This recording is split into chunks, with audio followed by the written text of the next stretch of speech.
Let me tell you a story. Once upon a time, there was an idiot. That would be me, who thought, hey, I'm kind of bored with the games that are coming out. What if I could make something that's actually good? Now, there's a lot of problems with that statement, but the sentiment's true. I haven't gotten really excited about a game in a while, and I miss that sense of wonder and adventure that I found when playing the games of my youth.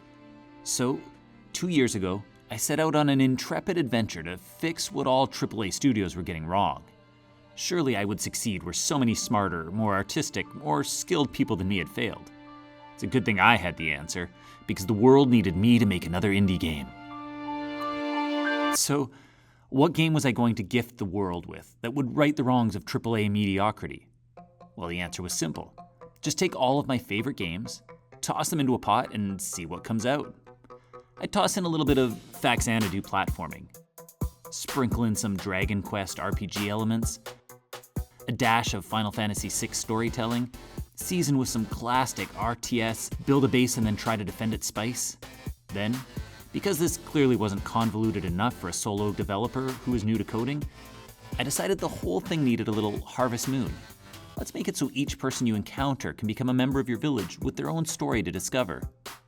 I let that simmer for about 30 seconds and then started work on development.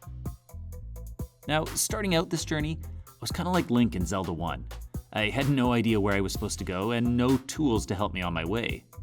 That was me. I had a dream, but I didn't know what I was doing. Well, if Link had his unnamed old man, I had brackies. So, sword in hand, I set out to free the world from underwhelming video games.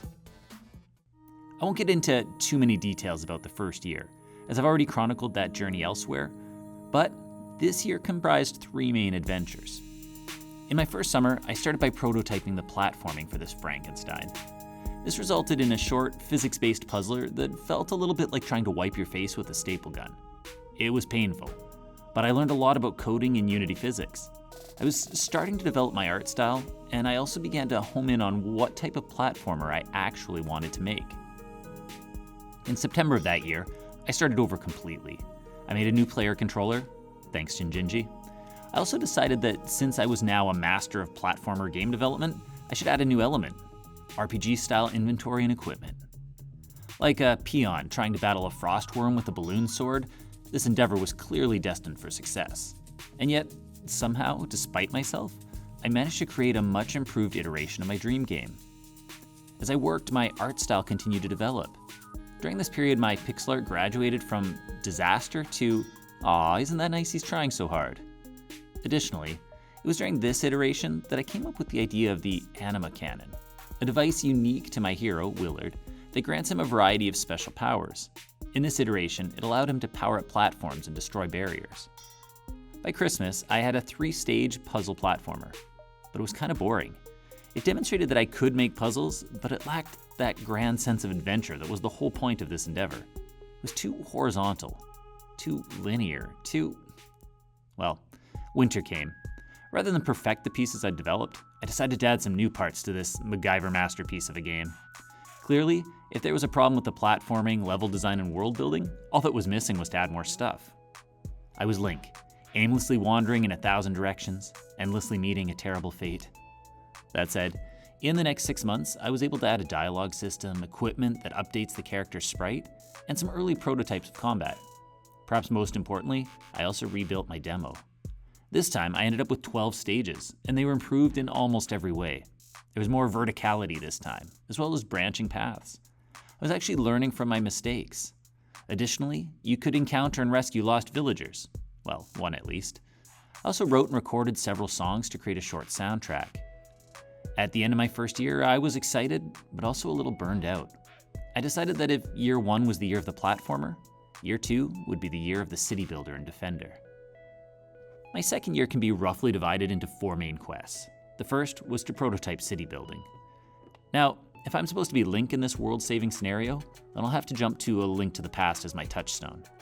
Year 2, with its emphasis on city building and combat, was a little like entering the Dark World.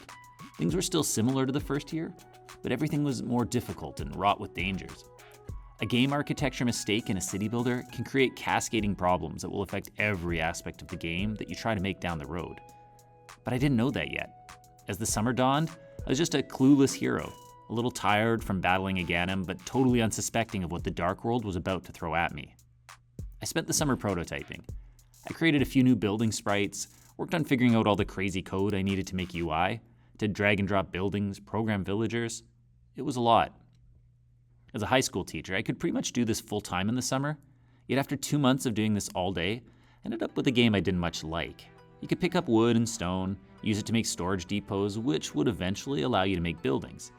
It proved that I could make a city builder, but it wasn't one that anyone would want to play.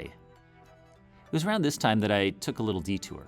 School had started back up, but at the end of September, I had to go in for a knee surgery due to a rock climbing injury. This meant that I was about to spend a week sitting on my couch while I waited for it to heal. Being the highly focused individual that I am, I got distracted by a new shiny. Rather than iterate on my city builder, I discovered Adam C. Eunice's YouTube channel. I started reworking the animations for Willard. The results are a stunning improvement. The run cycle alone went from a 3-frame beauty, not unlike the original Jumpman, to a cycle with 7 frames, and it just looks so much better in every way. That said, I now had a new standard to meet for all character animations, and instead of making 3 sprites for each action, I now had more than doubled my work. It was kind of like visiting the Dark World for the first time and suddenly developing a fetish for hugging Hinoxes. During this break from city building, I decided to revisit some other elements of my platforming. Since I was reworking my animations, I decided to rework my combat at the same time. I owe a huge debt to Bardent for his amazing tutorial series on player state machines. During this period, I created a battle system that I was actually starting to like. I also created a new underground environment and added some cool particle effects and lighting. This detour may cost me by allowing the scope of the game to creep larger, but it also allowed me to create something that was actually starting to look like a game people might want to play.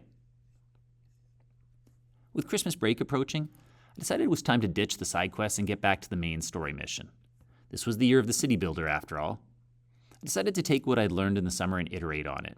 So, I created a brand new project and got to work. This time I knew what traps to look out for, which coding paths would just get me lost in the woods. In just 2 weeks, I created a minigame where you can rescue lost wanderers, recruit and assign them tasks in your village, build a series of different buildings. As you play, portals open up randomly that send monsters to attack. Your villagers can defend, but having the player present is what really swings the tide in battle. 2 weeks wasn't enough to polish this into a true playable minigame, but I did create a playable loop, which was enough to prove the concept of integrating platforming with city building and tower defense. That said, this game wasn't particularly fun. The randomly timed attacks tend to punish the player for exploring too far away. At this point, it feels like the city building is the main game, and exploration is a troublesome side element. It's necessary for finding villagers, but needs to be done as quickly as possible so you can return to your village. Ultimately, I want the player to be able to prioritize play modes based on their preference. City building should be a break from the danger of exploration, a time to get to know your villagers as you continually build them a better home. To make this possible, I think I'll add more downtime between battles, and also give the player more warning when an attack is coming. Perhaps watchtowers that alert the player in advance? By spreading out attacks more, I can also allow the player the freedom to explore without worrying that an attack could be imminent. I want exploration to be fun and wonder-filled, not something that's rushed so you can quickly get back to the village before the next attack lands. As 2024 rolled around, I came to a strange realization. Despite poor planning and a reasonable amount of bumbling idiocy and unwarranted ambition, I'd actually managed to arrive at a point that was much closer to my goal than I'd started. I'd now prototyped and iterated on most of the mechanics and gameplay modes that I would need for the game. I took stock of what was still needed. After all, it's no good facing down Ganon if you don't have your silver arrows yet. So I made a list of what still remained before I could create a demo that would truly reflect my goals for the game. First, I had a lot of graphics work to do. I couldn't properly test my equipment and combat systems if I didn't have equipment, so this meant making individual clothing sprites for each frame of animation for Willard. At current count, that's about 20 animations, with an average of 5 poses each. I also had to recreate the character sprites for Martin, Willard's sometimes traveling companion, so they would match my new animation style, which also meant making clothes sprites for Martin. And then there were the buildings. My building sprites had been the very first graphics I ever made for Willard, and they were pretty good, but they didn't match the resolution of my characters, and they just needed an update now that my art style had developed. I had to code my player companion. Often throughout his journey, Willard will travel with a friend. This will allow him to develop his relationship with that friend, but also lend him the special abilities unique to that character. For example, Martin is too scared to fight, and he can't jump very high. That said, he's super strong and can carry around boxes and move other objects. Additionally, having a companion means you can climb on each other's backs to reach new heights. Getting this system down took a lot of bug testing, and creating the levels also meant fine-tuning my cutscene system, creating elevators, doors, chests, bridges, and spiky walls of death. This 6-month period was slow going. A lot of my time was spent in fixing bugs and fine-tuning systems. Often I would get one system working, only to find that it completely broke down when I switched scenes or tried to get Martin to use the ability. This was the first time in the project that I've ever had to struggle with motivation. It's hard work squashing bugs all day for a month. Then at the end of the month, even though it runs much better, the game still looks the same as it did at the start. But it was worth it. It's now the end of June 2024. I have a new platforming demo that brings together all of the new elements I've been working on. Willard can fight, talk to NPCs, open chests, equip gear, complete puzzles and platforming challenges. He can go shopping, battle monsters, and work together with party members to access areas that are out of reach when he's alone. The fact that it's the end of June also means that I'm about to head into another summer of serious development. My goal for this year is to create a full demo of the game, something that brings together platforming and city building in a way that is truly satisfying and fun. I want the player to feel the magnetic pull of the unknown and undiscovered, as well as that Hobbit-like desire to return home and enjoy tranquil moments of peace where you can develop relationships with your villagers. I also want the player to care deeply about that village, enough to want to build it up into a great city,